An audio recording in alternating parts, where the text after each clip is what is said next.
aimed at tackling both online and offline infringement.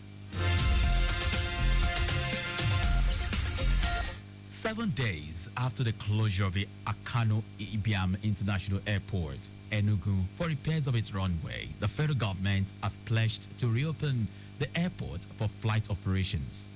Director of Public Affairs and Consumer Protection of the Federal Airports Authority of Nigeria, Obiageli Ora, said in a statement that the operations will start from 28th of April 2025.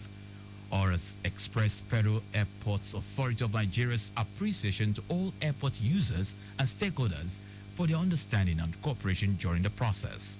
It will be recalled that the federal government had in 2019 approved a sum of 10 billion naira for the extension and rehabilitation of the airport's runway. And now to foreign news. Uganda has officially declared the end of its latest Ebola outbreak 3 months after the first cases emerged in the capital, Kampala. The Ministry of Health announced the milestone via its official X account, calling it good news and confirming that 42 days had passed without new infections since the last patient was discharged. World Health Organization Chief Tedros Ghebreyesus applauded Ugandan Health Ministry for its leadership and commitment in overcoming the outbreak. Ebola infections are frequent in Uganda, which has many tropical forests that are natural reservoirs for the virus. It is Uganda's 9th outbreak since the country recorded its first infection in 2000.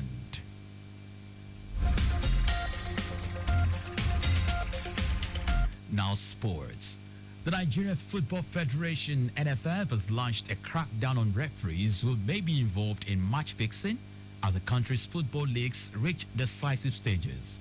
In an internal memo signed by the Secretary of the NFF Refereeing Development Committee, Mohammed Aminu, the Federation warned all referees in the Nigeria Premier Football League, Nigeria National League, Nigeria Women's Football League, and the nationwide League One to uphold fairness and protect the reputation of the game.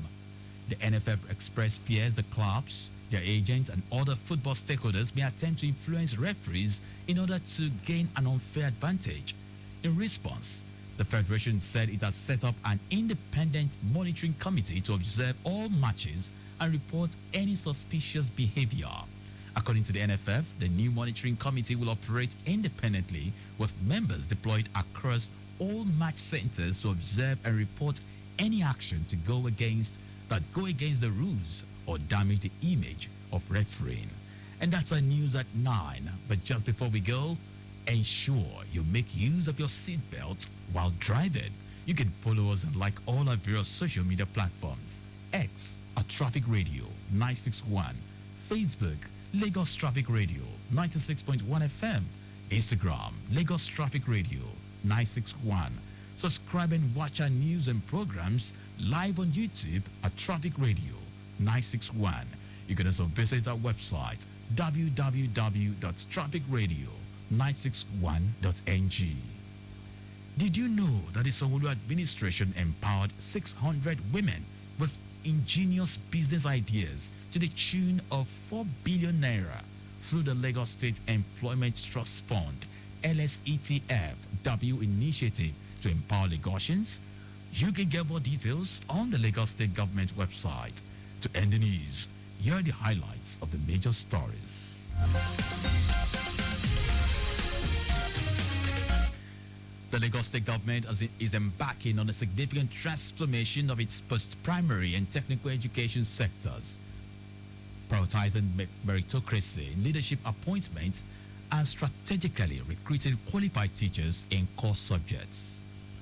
The Nigerian Copyright Commission (NCC) has urged broadcasters, streaming platforms, event organizers, and other commercial users of music to obtain the proper licenses from rights holders as part of efforts to curb the rising threats of digital piracy.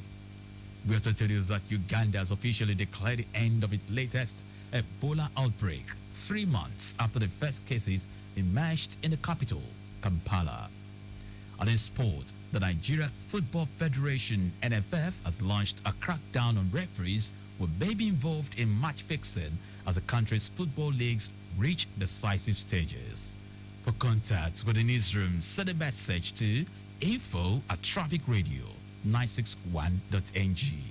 That ends a news broadcast compiled by Sadiq Yusuf. I am John Omoaka. Thank you very much for listening.